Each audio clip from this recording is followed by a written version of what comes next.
देश की 121 करोड़ आबादी पर ऐसा जानलेवा खतरा मंडरा रहा है जिसका नतीजा सिर्फ मौत है, और वो खतरा है दवाओं के बेकार हो जाने का। मरीज के इलाज की बुनियाद यानी एंटीबायोटिक दवाएं बेअसर होती जा रही हैं। एंटीबायोटिक दवाओं पर की गई स्टडी के नतीजे आगाह कर रहे हैं कि 2020 आते आते देश में एक भी असरदार एंटीबायोटिक दवा नहीं बचेगी और सर्दी जुकाम जैसे साधारण इन्फेक्शन भी लाइलाज हो जाएंगे।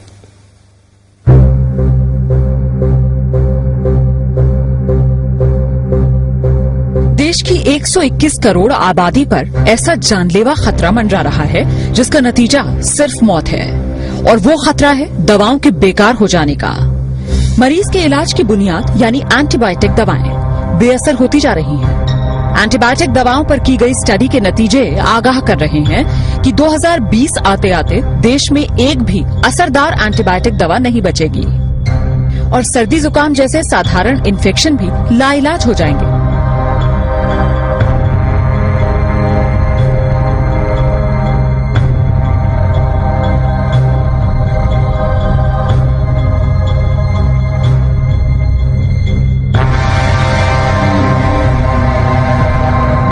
जरा सोचिए, अगर डॉक्टर को मरीज की बीमारी का पता हो, उसके इलाज के लिए बेहतरीन वार्ड, टेस्ट और ऑपरेशन की सुविधा हो, लेकिन मरीज पर दवाएं ही असर न कर रही हों और मरीज को बचा पाना नामुमकिन हो जाए। ये सिर्फ ख्याल नहीं है, ये वो डरावनी हकीकत है जिसका तोड़ डॉक्टर अभी तक नहीं तलाश पाए।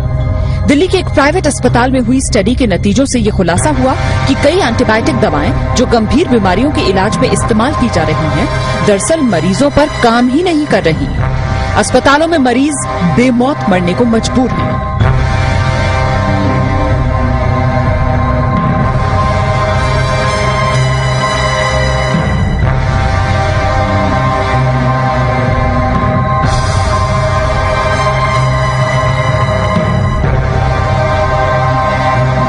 अगर हम डिस्क्रीट अब ना हो, अगर हम ये इस पे ध्यान ना दें, तो हो सकता है इवन बिफोर 2020 हमारे पास एंटीबायोटिक्स होना या न होने का कोई मतलब ना हो।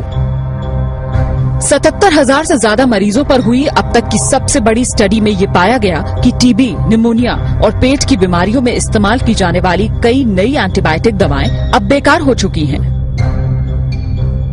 टीबी के इलाज के लिए दी जाने वाली दवा 2002 में तकरीबन 98% मरीजों पर काम कर रही थी, जबकि 2009 में ये सिर्फ 48% मरीजों पर ही कारगर साबित हो पाई।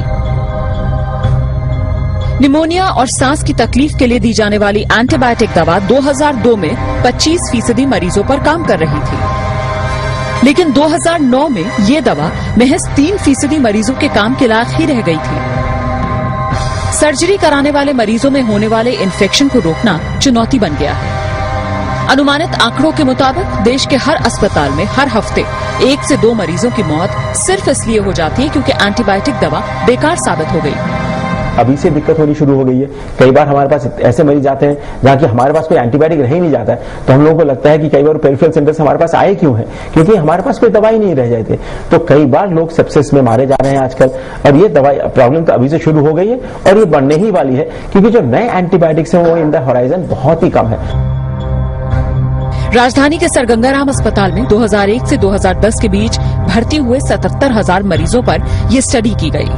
अस्पताल में रहने के दौरान उन्हें जो दवाएं दी गईं, उनके आधार पर ये नतीजा सामने आया कि कई दवाएं 40% मरीजों पर तो कई 97% मरीजों पर काम नहीं कर पाई। यानी देश की 3% आबादी को छोड़ दिया जाए तो बाकी सब पर जान का खतरा मंडरा रहा है।